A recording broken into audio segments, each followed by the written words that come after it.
Yeah. Not a real close, but Sure. medium shot. Okay. I need all close-ups over there. Okay. Just kind of try to stay to your right side. List to that's my where left, you're- yeah. Okay. Stand by.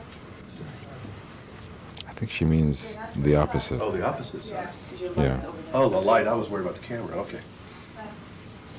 Rear speed. Mr. Pollock said that you talked him into doing this. You must be fairly persuasive over the phone. Well, I think I think he wanted to be talked into it. I think he was attracted to the romance of it as well, and just hadn't quite figured out how to make it work for him.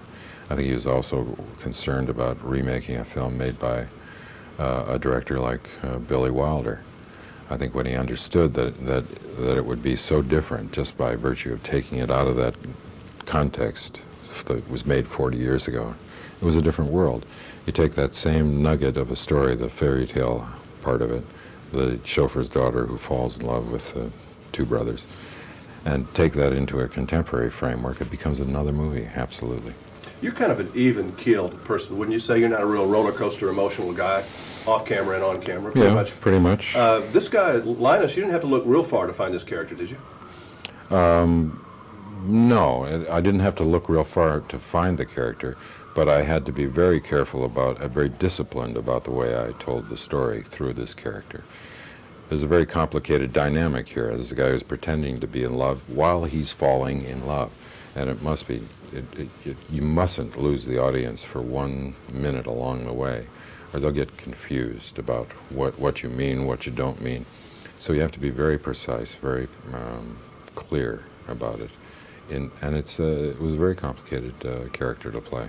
Yeah, I mean, he's hard to read. You don't know if he's scamming or if he's being sincere. I couldn't figure it out. Obviously, in the end, you figure it out. But that's what you want to do, be mysterious. Yeah, I would have liked it better if you'd had some clue along the way. Well, I kind of had a clue. I said, no, he's not doing that. Then he leads you down another road, and you're kind of not sure about the guy. Mm-hmm. You don't trust him. Corporate kind of CEO weasel. Yeah, well, I think that's what we would have wanted, yeah. You're someone who's very self-confident. Is there a way to teach your children how to be self-confident, or is it something they just have to have? No, I think you reassure children that they're being successful in what they're doing. You give them a sense of security. You don't over-criticize them, but you give them help where they seem not to have the whole story. I think confidence is something that came very late in life to me, though. I didn't have an enormous confidence at all. I still probably don't have an enormous confidence, but I think also being a carpenter got me, was a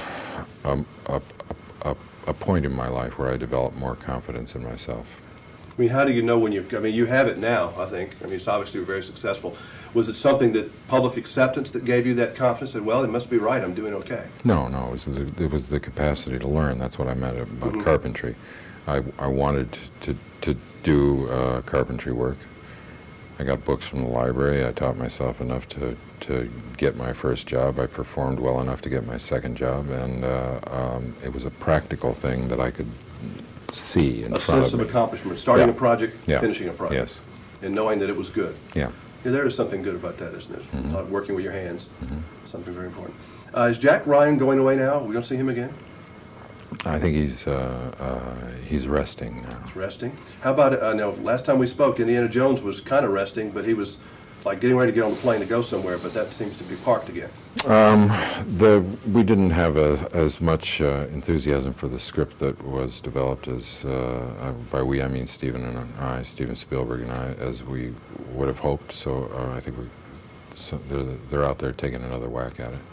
You know, the one thing that's neat about you, and I was telling some of the other guys, when we see you in a movie like Sabrina, I really don't bring in Star Wars, Indiana Jones, or anything else. I do give you a clean page. Can't always do that with everybody else, but that is a nice thing that you have going. Well, I think that's because I have purposefully shifted to different kinds of things so that people are unable to maintain a consistent fix on who Harrison Ford is, which is pretty much the way I hoped it could be. And I guess if we ever figure it out, you'll have to quit. I will. Nice seeing you again. Thanks. Nice to see you, Jerry. All right, I'll do my little Don't go thing. searching. Go